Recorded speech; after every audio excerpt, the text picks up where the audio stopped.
You are listening to the After the Timeout podcast, hosted by Todd Zazadil and John Pilicki, two high school head coaches looking to help others spread their passion for the game of basketball.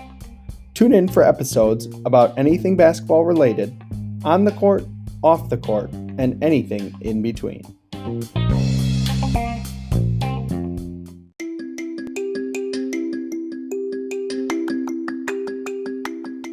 We at the After the Timeout podcast would like to take a full time out to talk about VREPS basketball. Coaches, do you get frustrated by how some players just cannot seem to learn your offensive system? Are you spending countless hours teaching your offensive system to your team just for them to forget by the next practice? You should check out VREPS. VREPS was founded by basketball players and coaches to create tools that make learning plays easily a reality. VREPS allows coaches to turn their 2D playbook into a 3D interactive video game that players can watch on any mobile device on their own time.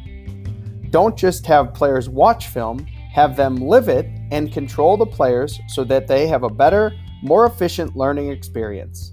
It's free to try. Go to vreps.us to sign up today.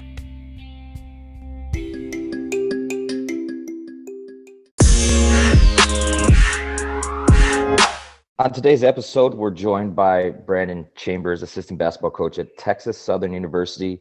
You probably also know him from some of the virtual coaches clinics, and he's an awesome Twitter follow. Coach, how you doing today? Thank you so much for joining us. Good, man. I appreciate you guys having me on.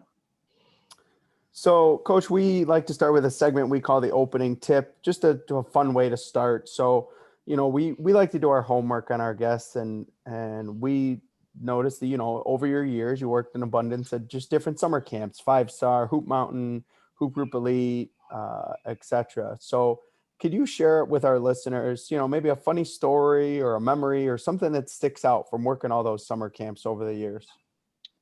Well, and I think times have changed a little bit just as far as kind of how things have, I guess, the rite of passage for coaching. And what I mean by that is, I think, and this is before me, but coaching camps was kind of your initiation into college basketball. I think any level really, but more so in college basketball. Before the NCAA created rules that Division I coaches could not work camps, it was the rite of passage for coaches to get in the door and to meet other coaches, whether it be at, a 5-Star Hoop Group or, one of the major companies, or if you went to a schools camp, but times have changed a little bit. I was kind of on the tail end of that whole deal, but the way that I was when I was first starting in the business, people would give me advice. I'd run around and ask anyone and everyone to give me advice. And one of the first things that I was told was to work as many camps as you can. And so what I did was I signed up for every single camp I could on the East Coast.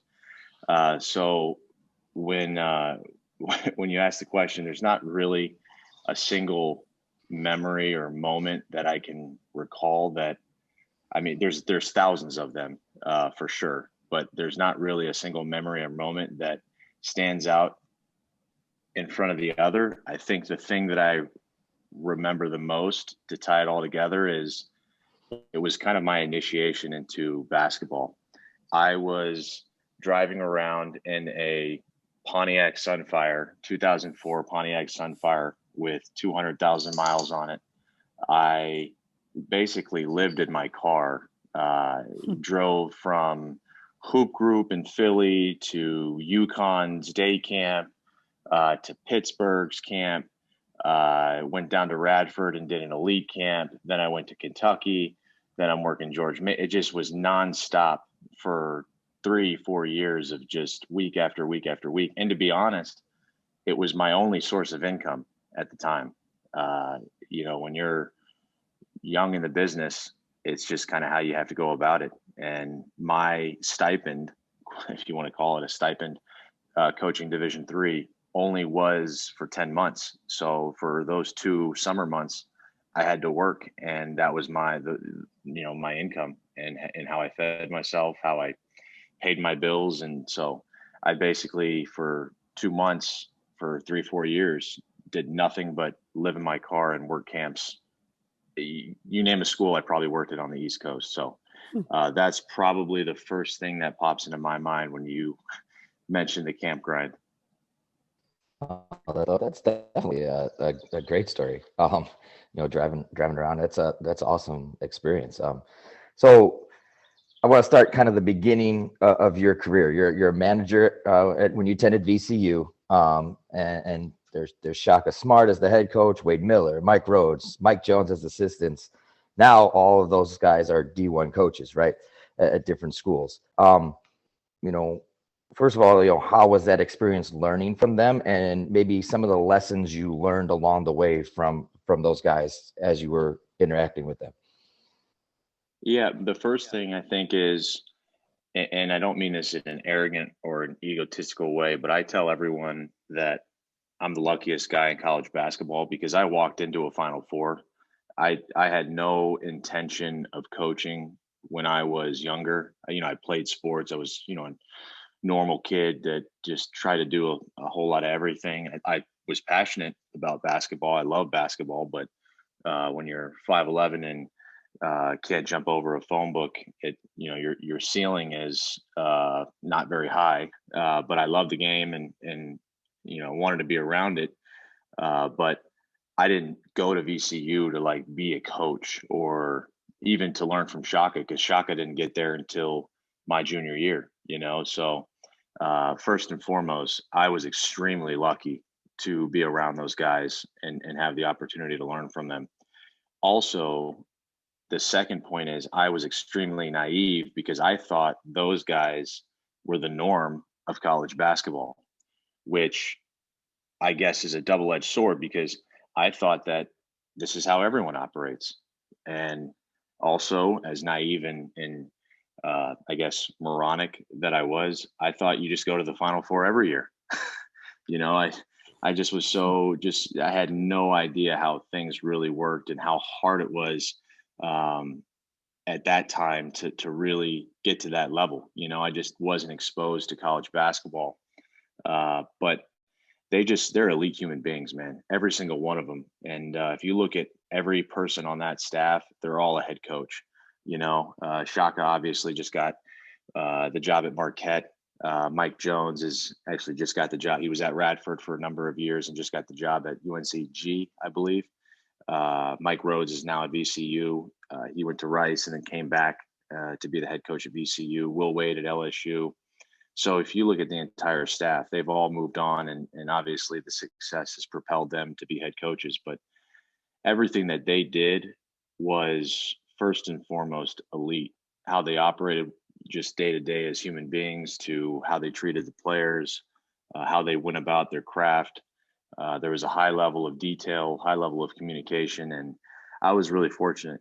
I wish I could tell you that, I had this grand scheme or plan to be around these guys, and I know like people that go to Duke and or UNC and want to be a Duke manager or UNC manager, or one of those blue bloods that there's an application process and you have to interview and you may not get it, and there's 25 managers, and like we had, I think, two managers.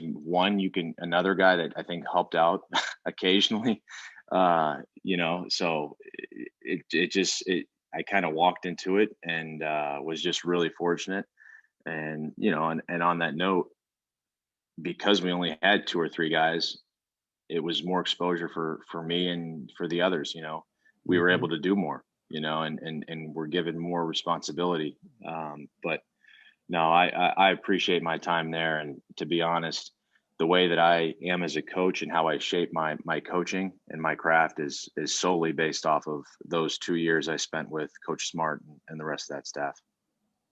So I think it's interesting, you took you worked your way up. When we think about the eyes of coaching, you go from like a student assistant or a student manager, and then you kind of went into that director of basketball operations role for Musselman at Nevada. And we haven't really talked to anybody any of our guests that have really held that role of director of basketball operations. So, can you kind of talk to our listeners about, what does that role actually entail?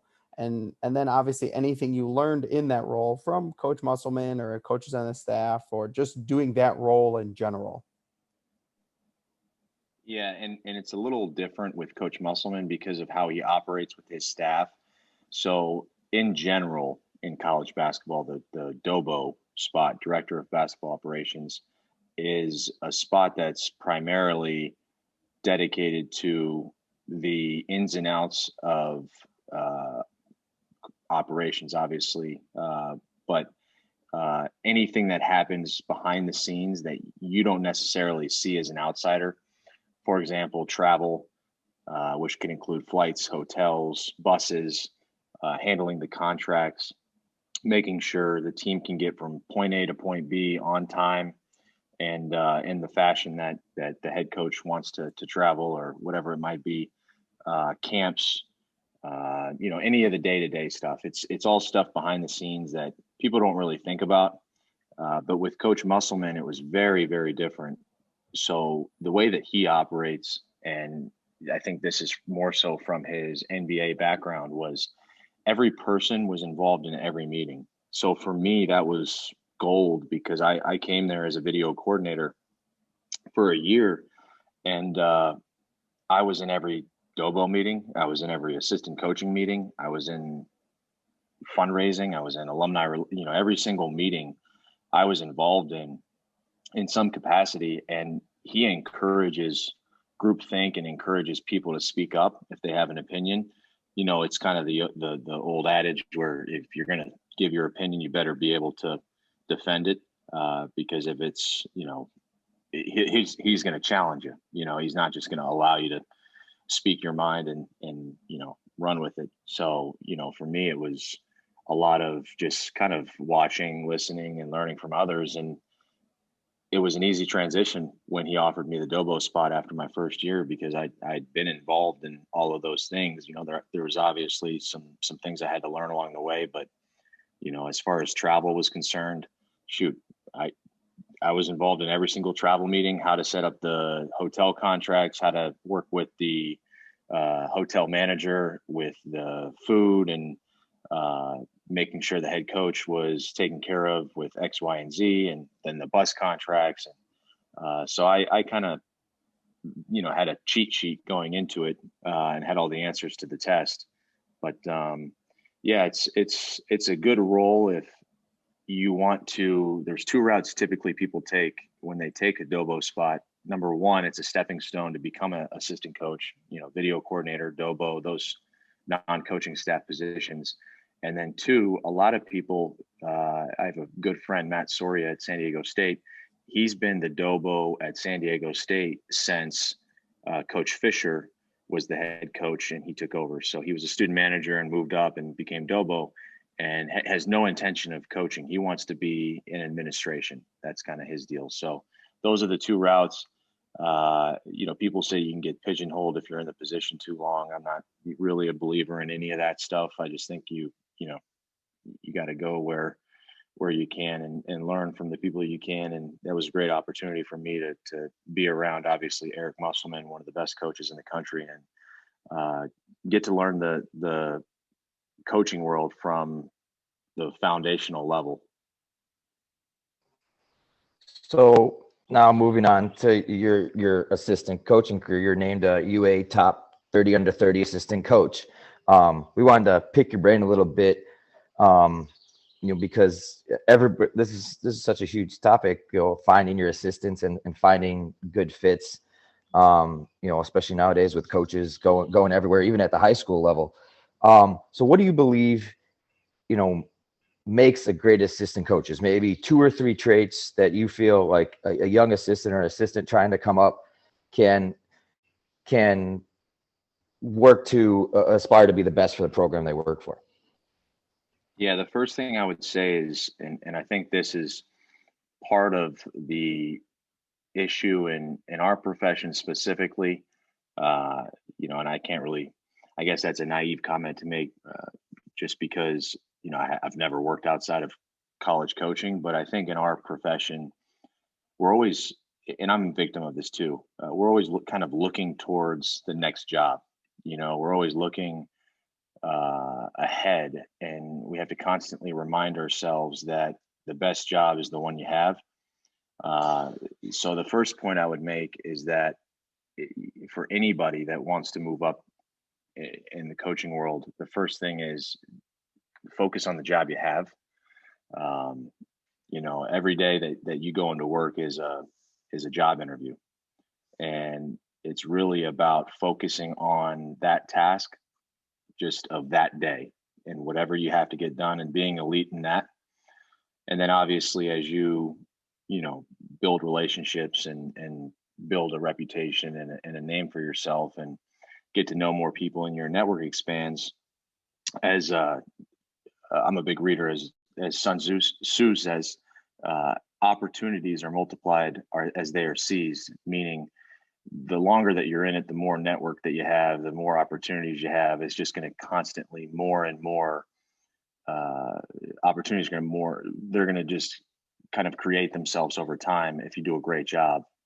But it all starts with doing a great job with your initial job. You can't look down the road and get caught, you know, peeking into the future and lose sight of the now. So that's the first point I'd make. The second point I'd make is, and this is just kind of some advice that I've learned over time. When I left VCU as a student manager and became a graduate assistant and assistant coach at the Division III level, it was kind of an odd piece of advice that Mike Rhodes gave me, who's now the head coach at VCU. He said, never be a yes man.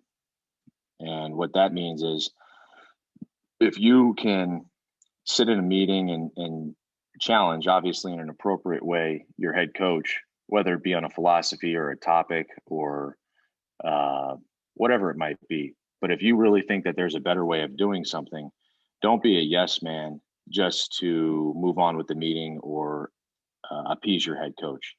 Again, obviously there's an appropriate way to do it, but not being a yes man, it isn't going into a meeting and just being, an asshole and arrogant, having this huge ego. It's, if you really feel strongly about something, hey coach, the way that we're guarding pick and rolls, I think if we were to try this, maybe we play in drop coverage, maybe we try to flat hedge it, maybe we trap it, and you have some examples and you can really go to bat with it and it can help your program.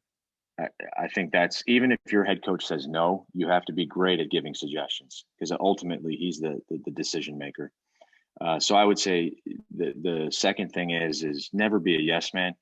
Really, really dive into your craft, and if you can make your program better, I think it's important to do that. And then the last thing I think is, I think we get to a place, especially in college basketball, where there's niches, and we get to a place in our career where you're almost marketed off that niche, like your brand is that niche. And what I mean by that is, there's great recruiters, and then there's great X's and O's guys, and there's great, like we talked about, being guys that are dobos, guys that are great at the operation stuff. And I think it's the onus has to be on you as a coach to constantly try to improve and expand whatever your strengths are, and improve upon whatever your weaknesses are. So, if you're a great recruiter, watch film every day, call other coaches and pick their brain about, some of the stuff they do.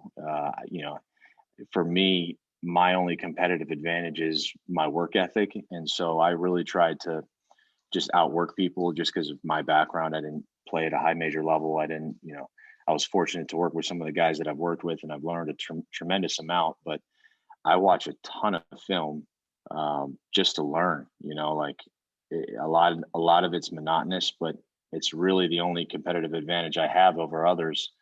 And I don't want to be known as a recruiter. I don't want to be known as a dobo.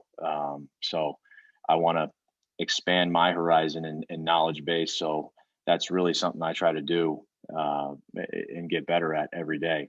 Recruiting wise, that's kind of the tough one, because if you don't have the contacts or the network, it's kind of hard to go about that. But you can always, with the revolution of social media, to be honest, I don't think kids or coaches communicate anymore over the phone. It's just Twitter or Instagram. So, I don't think there's really that excuse anymore that you don't have the contacts. But if you're known as an X's and O's guy and you want to develop a recruiting base, I think the first thing is trying to touch base with those coaches, whether it be college, high school, AAU, overseas. It's so easy to go online now and find contact information and to reach out. So that's the third piece I'd say, is just make sure you're constantly, beating on your craft and trying to get better, trying to be a holistic coach and not just a recruiter, not just an X's and O's guy. So you mentioned networking. You just talked a lot about it. I want to specifically talk about for it could be any coach, right, or any profession really. Some of those networking skills and maybe techniques that you've kind of found effective. Obviously, John and I have learned through this podcast, like you just said, that just reaching out to people and contacting people that you didn't think maybe willing to talk to you, we'll have conversations and do things like that. But what are some of the, maybe the key things you've learned on the networking front, and maybe some techniques that could help a young coach or, maybe a high school assistant trying to get a varsity job, down the road?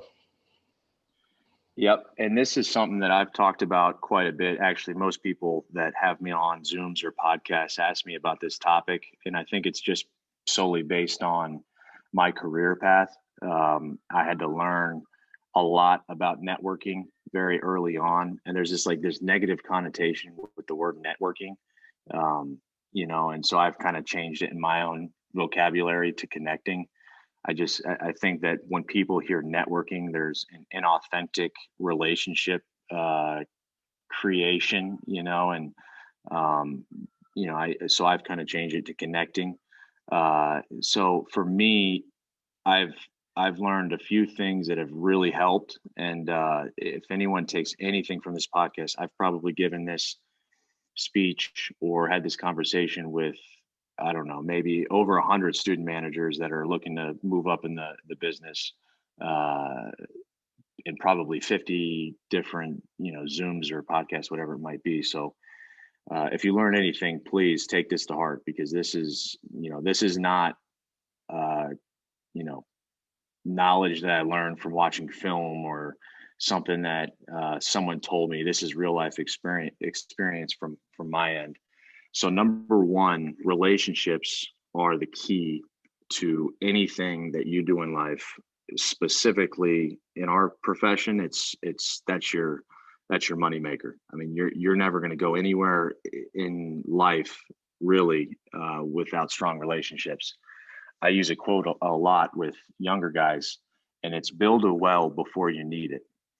And so, when you look at the quote, obviously it speaks for itself, but I think the word networking has a negative connotation because people try to build the well, but they really half-heartedly go into that process of building that well.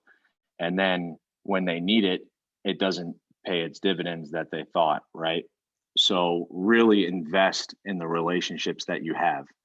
I read a great book called The Power of Who by Bob Bodine. It's a great one. It talks about who's your 100 people. So the 100 people in your network, and you can split it up into categories however you want, that you consider strong relationships or weak relationships, mild relationships, and people that could be people that you want to know. And how do you invest in those relationships? People that are decision makers, and how do you attack that list of 100? There's been numerous experiments and research done on the number of people that a human being can really invest in and have strong relationships with, and the number 100 is right around that range of uh, of a human being's kind of maximum potential to have strong relationships with. So he uses that number, and I think it's a good number. Go through your phone book, go through your Rolodex, and find your 100 people that you can call or pick their brain, or maybe it's a list of 100 and there's 25 on there that, hey, these are my gold contacts, guys that I want to get to know, head coaches, assistant coaches that I think are elite and that I want to invest in, and maybe write to and see if I can get them on the phone.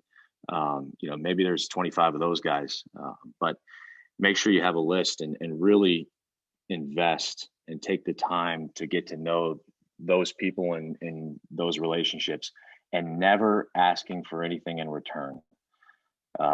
So again, I think so many times people half-heartedly go into the networking process, and they just want to get a phone number, really. I mean, because they don't follow up, they don't really get to know the other individual, and it's almost a waste of time, to be honest. And I hate saying it like that, but it's really almost a waste of time. I call those coaches the holiday coaches, the holiday networks, because you only hear from them on your birthdays and on Christmas and Thanksgiving, when they send the random text, and then when you get a job, or they need a job, now all of a sudden you're hearing from them, and life doesn't work like that. You have to really be invested in the other individual. So that's really the starting point. The other thing I like to do when I give this talk is talk about 2 to 3 tangible things that I do, because I get it all the time from high school coaches that are trying to move up. And I don't know how I can get in front of these coaches, or I don't know how I can touch base with these coaches. And I'm very, my dad was in the military. I'm very black and white. There's no gray area with me. So if I call a spade, I say that's BS. Like, that's an excuse that you're making in your head. Because if you're a shark, if you really want this, like if your life depended on it, you'd find a way to get in touch with these people and to build relationships. So some tangible advice that I've used, people that have told me, hey, this is what you should do, or stories that I've heard. I send out an insane amount of text messages every day. Back in the day it was emails. Now it's, obviously text messaging has, become a thing. So every morning I read for an hour. It could be a book, obviously articles, whatever it might be. If I see something that I like, I text it to somebody. A lot of times, for example, I've had the opportunity to get to know Tom Crean, Buzz Williams, Shaka Smart, obviously. A lot of times those guys don't respond because they're busy individuals. It's early in the morning. They've got families. They've got to run their own program. I don't expect anything in return. My whole thing is I just want them to know that, number one, I'm invested. Number two, obviously, if I can provide any value to them in their program. Three, I'm just continuing to stay on their mind space, whatever it might be. The second thing is watching film. If you watch film, 2 things happen. Number one, you're going to learn from whoever's coaching in the game, whatever action you see. That gives you a great opportunity to reach out to that coach and say, hey, coach, saw you guys ran this action late in this game. Really like this series. Can I get you on the phone just to kind of walk me through it? Boom. Initial conversation done. People love talking about themselves and particularly their offense. So that's number one, what you're going to learn. And number two, you're going to increase your knowledge of the game. And if you see something you like, again, it goes back to the reading and the articles, gives you an opportunity to cut the film. Even just screen record it, and send it out. Hey, coach, really like this set. Think you guys might be able to use it in your 40 series, whatever ball screen motion. Gonzaga ran a great quick hitter for this after timeout. Thought you may enjoy it. Boom. Again, as long as you're not, going into it half-heartedly, I think anybody, any human being, will respond in a polite manner. And a lot of times, again, like I said, I don't get answers back, and I've been told, no 1,000 times, and it's just part of the deal, man. It's I don't hold it against anybody. It's just part of the deal, and I don't ask for anything in return. Hopefully, at some point, those relationships pan out. But for me, it's just me investing, and we'll see what happens. But those are two or three different things that I've done. I could talk about this stuff forever, just because it's essentially been my key to success in my career. But I'd really, if you're a high school coach or AAU coach, and you want to get in front of these guys, or at least start the bridge of communication, those are some things I would do. Is just start reaching out to coaches, asking for advice, watching film, reading articles, sending it out. I think that's a great way to stay in touch, and obviously provide value to them. And then when the time comes, obviously being able to ask the question, hey coach, hey, if you ever hear of anything, if you ever hear of an opportunity, please keep me in mind. I'd love to take you up on it, or hear more about something you may hear about. I think that is, I think in anything in life, it's all about relationships and who you know, and it outside of basketball, any career. So I think for anybody that just listened, that is in any sort of, whether it's business or education or anything, I think that was phenomenal advice. So thank you for that, Coach. Can I follow up on that real quick too? Please. Because, and I actually just said it in my question. The one thing that I've noticed, because again, I've given that same talk or had that conversation with so many student managers. The one thing that people really struggle with, and Bob Bodine talks about this in his book, the number one thing people struggle with is not actually making the connection. It's the follow-up. People don't struggle with the initial communication, whether it be sending out a text, email, writing a letter. What it is the follow-up. I've, again, probably, let's keep it a good number, 100 people. I've probably talked to 100 student managers have reached out. They see I'm a student manager. They heard one of my talks, and they write me a letter, or they send me a message and say, hey coach, would love to get you on the phone. I talk to every single one of them, and just because I was that person 10, 11, 12 years ago. So I try to make a point of it to touch base with those individuals. But I would say out of 100, less than 10 have followed up. And I think that's, number one, it's insane. I guess you could infer from that people come to the realization that it's a little bit harder to get into coaching than you think. But I think the follow-up is so critical, like, again, don't be a holiday coach. Don't be a holiday network where you're only hitting somebody on Thanksgiving or Christmas or whatever it might be. Follow up. Even if you get a no, it's still better for you to follow up than them not to hear from you. Yeah, I mean, we couldn't say it any better. Todd and I say all the time, even if you're going for a job or whatever, the worst thing somebody could tell you is no, and whatever they told you no, you move on. So we wanted to talk to you a little bit about just, you've obviously been a part of a few programs that, obviously had some great success, made the tournament, etc. In your mind, what separates those programs, the consistent winning programs, from other programs? Obviously, let's take out talent, because obviously we could say talent is number one, but outside of talent, what separates those elite programs from those middle level programs? Yeah, well, you just said it, consistency. I think what happens is, number one, complacency is a killer. I think anybody that has achieved any level of success in their life, whether it be personally or with the team, I think that psychology of feeling like you've made it, or the not willing to put in the work, that complacency, it's almost like it's a veil that gets put over you or your players the wool over your eyes where, you just kind of think you've made it and you don't have to put in the same amount of work that you have to put in for the next championship or for the next banner, whatever it might be. I think consistency of your approach, never getting too high, never getting too low, sticking to the process.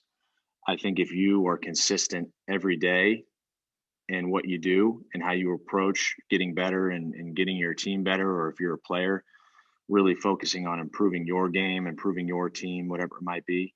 I think that's the critical component of championship culture is just that everyday process and everyday approach, that consistent effort. Two, I think a lot of teams think that culture is it's become this buzzword now. It has kind of similar to the networking term, have this negative connotation. I think it's thrown around, uh, you know, uh, unintentionally in a lot of loose fitting ways, but I think a lot of players or coaches would say when they look at a championship team, they have great culture, and in describing that culture, it's, how you communicate with each other, your consistent approach, the leadership of your guys, how, the standard is set and how they go about, hunting excellence or greatness every day. How do you have the commitment from your players? Do you have the commitment from your staff? Is it an all-in mentality? I think culture is, kind of thrown around loosely, but it's really the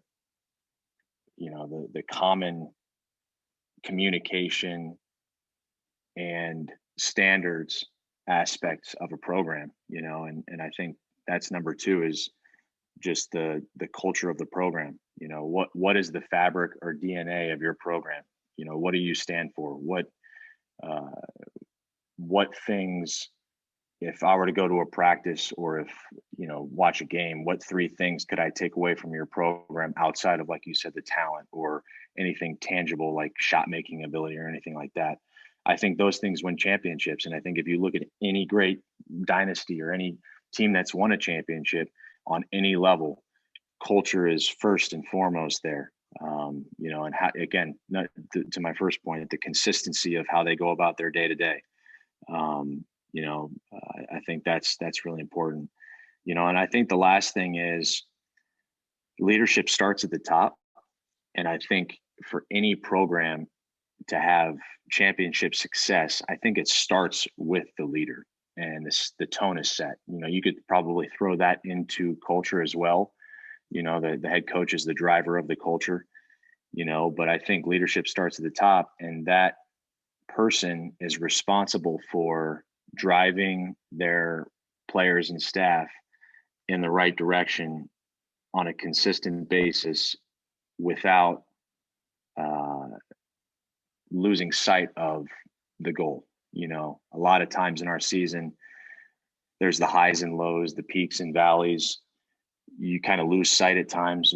We're all end of the world coaches. Like someone gets hurt, someone fails a test, like an accounting exam, and they have to meet with the advisor and miss practice or whatever it might be, and all of a sudden it's the end of the world. And it's the head coach that kind of keeps you on the rails and doesn't let you fall off of a winding path. I think the head coach and the leader is so important. Again, if you look at New England Patriots, there's a reason why they're successful. Bill Belichick is a winner. He drives their bus in the right direction, never too high, never too low, just consistent approach.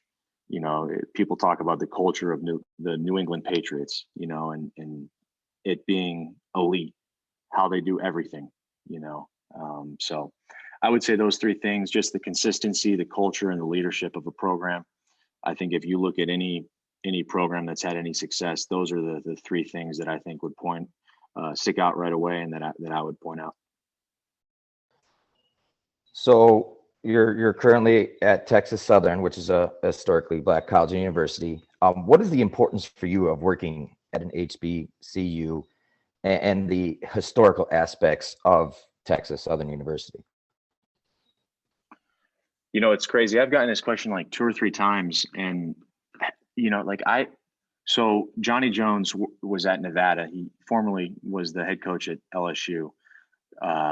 Comes to Nevada as an assistant coach with us, and we just clicked right away. One of the best human beings on this planet, really good coach, but I mean, I don't know if I can name another individual that's a better human being than Johnny Jones. And so, obviously through your career, as I talked about, opportunities are multiplied as they are seized. And we had a chance to work together at Nevada when I was the Dobo, and he got the job at Texas Southern, wanted to hire me. I never thought twice. I never really gave it a whole lot of thought about being an HBCU, just because I, I'm just, it's just not who I don't care level. I don't care school. I just want to be around good people. So it's kind of weird, like people have kind of asked me about it, hey, you're at an HBCU. To be honest, I showed up on campus and no one's treated me different. uh,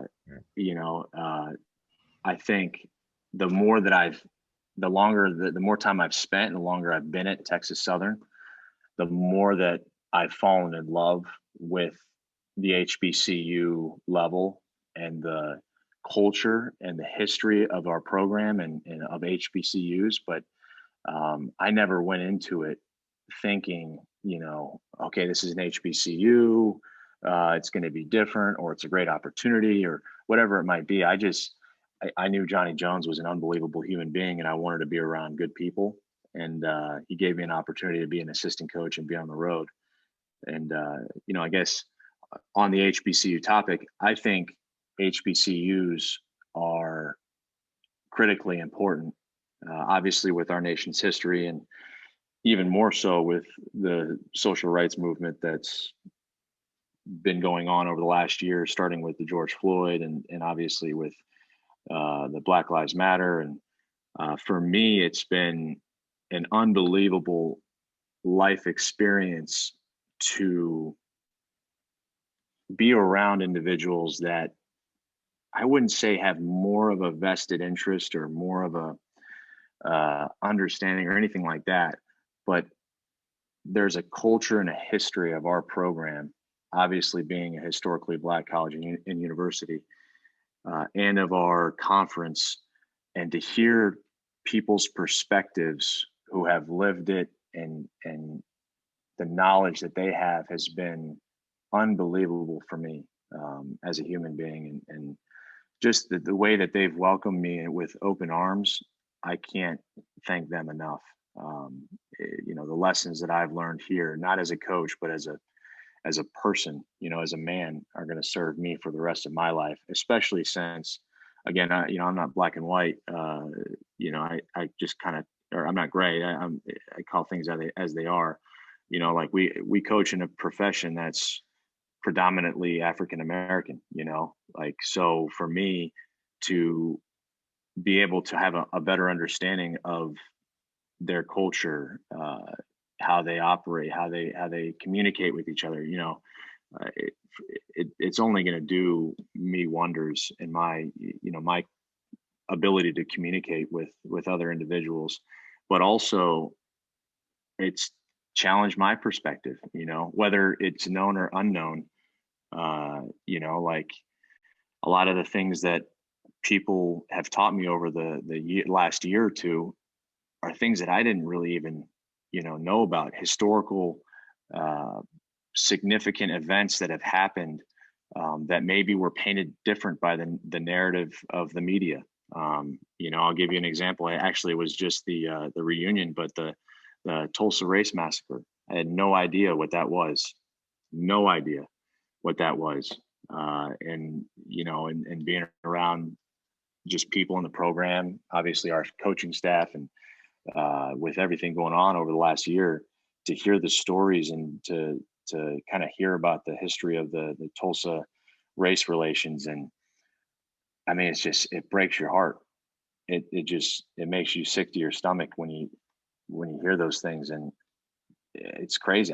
Those things aren't taught in the history books, in my classes, at least when I was growing up. I never heard about the Tulsa Race Massacre, but it's something that should, history repeats itself if you don't handle it the right way. And, so again, it's been an unbelievable experience. I can't thank the people enough that are in the program, the players, obviously the staff, people outside the program, administration, alumni, fans, donors. I mean, we have so many people that I've been able to interact with over the last year that have given me so much knowledge and wisdom that I'll carry with me through the rest of my career.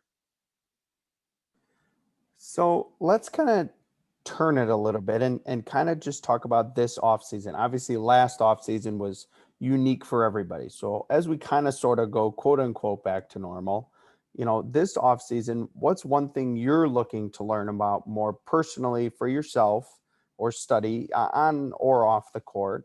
And then from the players' side, what at Texas Southern, how do you guys plan for the individual improvement of your athletes?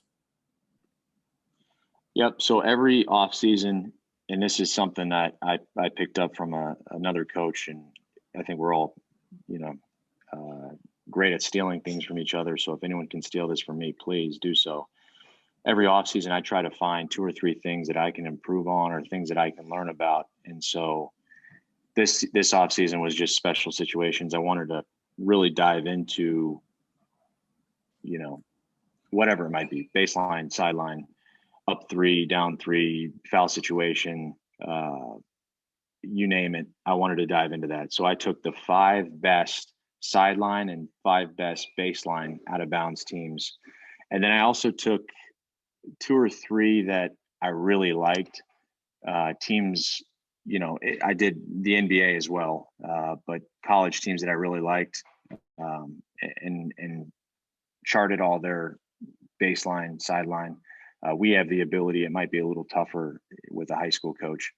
I can separate on synergy, basically any time situation, point differential situation, where the ball is located, etc.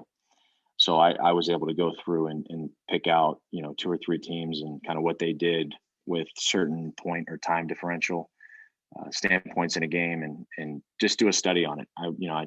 For me as a head coach, I'd like to know and have ingrained in my coaching philosophy that if I'm up 3 with a minute on the clock, this is what I want to run. If I'm down 3 with a minute on the clock, this is what I want to run. If the foul situation is given this at a certain point in time, do I foul? So that's what I did.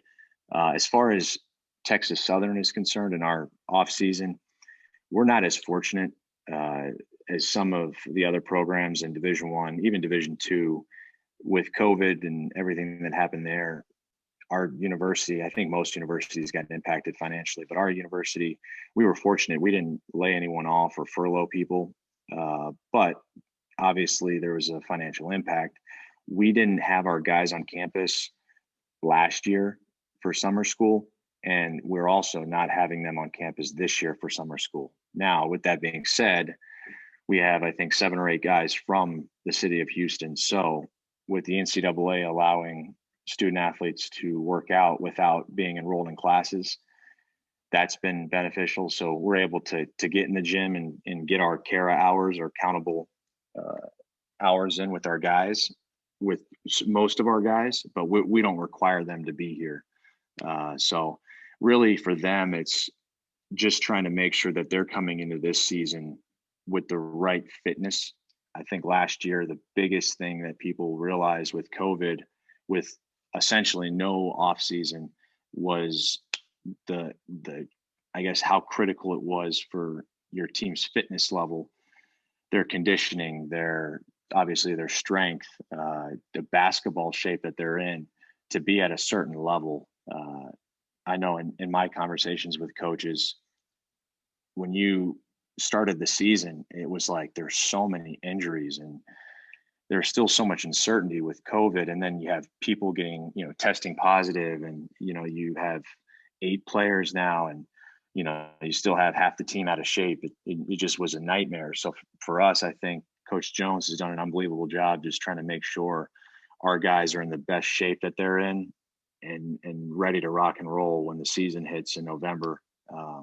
And even more so when the guys get back on campus in fall, that they're ready to jump in and start practicing, and so we don't have to ease our way into the season and try to hit our stride, really at the end of the year, but more so we can, do it when we're getting rolling in November. So we always go into what we call the 30-second timeout. So it's our guest platform to talk about anything you want. You can tell our listeners about your program. You can tell them about something you're passionate about, an outside organization, a charity, a story from a season, a unique topic. And we always joke, there's no referee patrolling your 30-second timeout. So if it goes over a little bit, that's fine. But 30 seconds, anything you want to talk about with our listeners. Well, I don't think this is done enough, but I want to thank you guys for obviously what you do. Number one, I'm a voracious reader, voracious learner. I love learning. I love getting better. And what you guys do is a thankless job, to be honest. Like it's, you don't get the credit you deserve. I did a Zoom last year, and, the number of views doesn't result in a pay raise. The number of listens doesn't, so really for my 30 seconds, I want to thank you guys and thank you for the opportunity, because it's, you don't realize this, but you're building leaders, and you're building a tribe of leaders and learners, people that are yearning to learn and get better, and you're providing a platform for them. So thank you for that. And obviously, if there's ever anything that I can do to repay you, I don't know if I'll ever be able to do that, but please don't ever hesitate to reach out or touch base. Oh, well, we're appreciative of it, Coach. You've given us so much awesome content and topics today. I mean, that everybody can learn from. I'm sitting here taking notes on my phone here, and try to apply it to my situation or adapt it to my situation. So we appreciate you. The last segment we have is called Quick Hitters. It's just kind of rapid fire questions. Could be about basketball, could be about whatever. And you just throw them out there, and you can answer to the best of your abilities here. So the first one we have, best road hotel that you've stayed in. Well, I can't go against the grain. We stay at Marriott, so I'll just give the company line of Marriott. There you go. All right, so we got your favorite show that you're binge watching right now on Netflix or any other streaming service. I'm not a TV watcher. My fiance is, but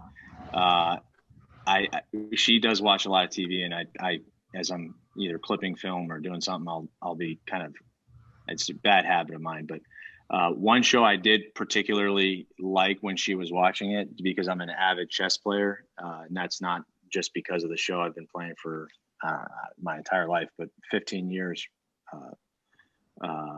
seriously, is Queen's Gambit. It's a show on Netflix. If you guys like chess, or if you want to learn more about it, it's not just about chess. It's obviously has a great storyline. People say it's loosely based off Bobby Fischer. If you don't know who that is, then then you're not really a chess fan. So that's kind of my guilty pleasure. I play chess and golf and coach basketball. So Queen's Gambit's a great show. That's quite the gambit right there. Chess, golf, and basketball. Yeah, if you so obviously now you're in Texas, so we got to talk about some barbecue. So if you went to a barbecue place, you could only choose one barbecued meat, what would it be? All right, so you guys are gonna hate me for this too. So I don't really eat a whole lot of barbecue. Like I'm like, I don't. And people are like, you got to go try out this barbecue or this, I don't have a favorite barbecue. I like pulled pork. People say like their sauce is the best, or this. I'm like, I don't know. So I've eaten a lot of soul food down here, and a lot of like Cajun, Southern type food, like Gulf food. But I wish I wish I could give you guys a better answer. Soulfield's a perfectly good answer. All right, favorite NBA playoff team that's left. Well, I think if you're crazy if you're not watching the NBA playoffs and falling in love with the Phoenix Suns. Yes. I mean, with everyone's story on Chris Paul, I mean, the guy, people forget the Thunder they're potentially thinking about not signing him a couple of years ago when he got traded there. You know, it was up in the air. Like he's coming to training camp. We're not sure if we're going to re-sign him. And now all of a sudden this guy's leading his team in the NBA playoffs. I believe they're up 3-0 in their series, obviously beating the Lakers in the first round. And I don't know if you don't love basketball, if you don't love those guys. I tweeted out, side note, that they, when they were playing the Lakers, they look like a non-shoe company sponsored team playing on Friday at 9 p.m. on court 2. And if you've ever been out recruiting or if you've ever been out to an AAU tournament, you know how hard those dudes play against a Nike or Adidas team. They're not just trying to win games. They're trying to prove to those guys that they're there. So Phoenix Suns. Okay, so this is always one of our favorites, and I'm actually going to tweak this, Z. I want to see with you, would you say in high school basketball, shot clock, yes or no? Absolutely yes.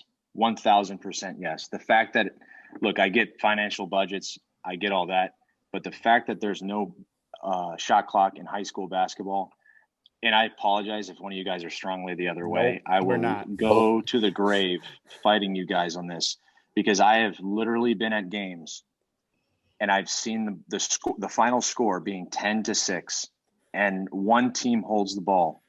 It is a crime to those players. It's a crime what the coaches are doing. If a coach, I get why they do it, I understand it, but it's a crime because that is not basketball. Basketball is meant to be played up and down. And when you hold the ball and you're playing in a delay style, just because the other team has better athletes, better players, I understand it gives you the best opportunity to win, but it's a crime what you're doing to those players, period. Amen. So people are going to hate me for that, but I'll go to the grave. I coached 1 year of high school basketball too. We had shot clocks. And so no one can criticize me. Oh, you've never been at the high school level. No, I've been there. And I coached 5 years at AAU. So I've seen basketball without shot clocks. I've seen it with shot clocks. Trust me, it's better with shot clocks, period. All right, last one here. Scouting. All right. Are you taking away strengths, or are you trying to take away their sets? So this is like a double-edged sword. But I think, when I saw this question, I think the number one thing, you have to take away the opponent's strengths, period. You just have to. I think the best coaches are great at taking away opponent's strengths and obviously emphasizing your strengths. But I think you have to take away their strengths. Number one, if you can, and I know it's dependent on level, time, resources, I get all that type of player.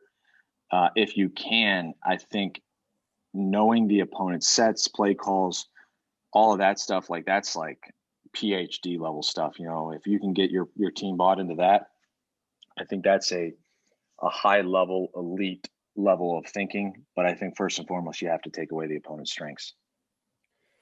So just to close out, Coach, I know you thanked us obviously and for what we do, but we are both big fans of you. We're both followers of you.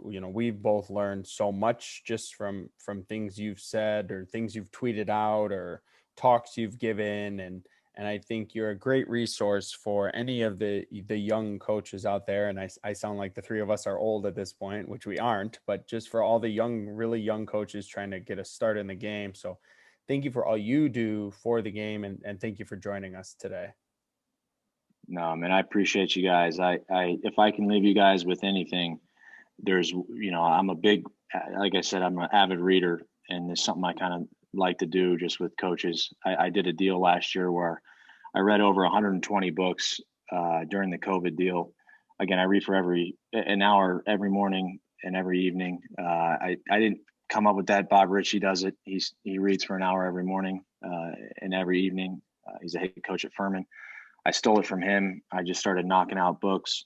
One of my favorite quotes is by Mark Twain. He says, "The man who does not read good books has no advantage over the man who can't read them."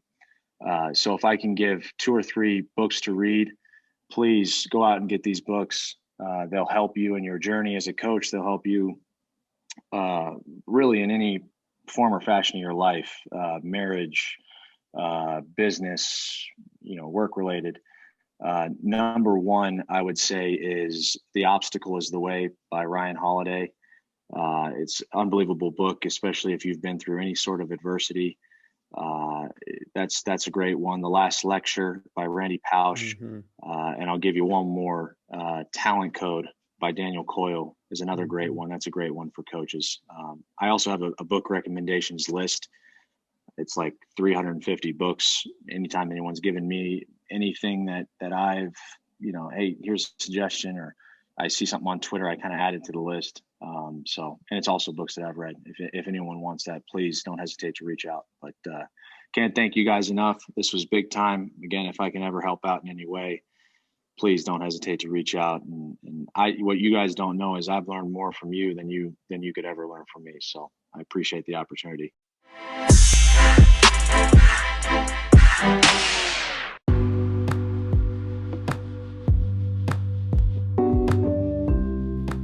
Thank you for listening to another episode of the After the Timeout podcast, hosted by Todd Zazadil and John Palicki. For more show content and upcoming episodes, follow us on Twitter at After the Timeout, or subscribe to our podcast for upcoming episodes.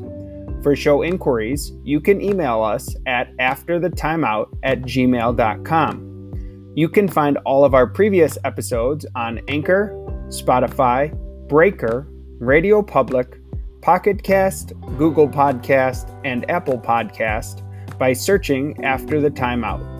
We appreciate you listening. Tune in next time for more basketball content on the court, off the court, and anything in between.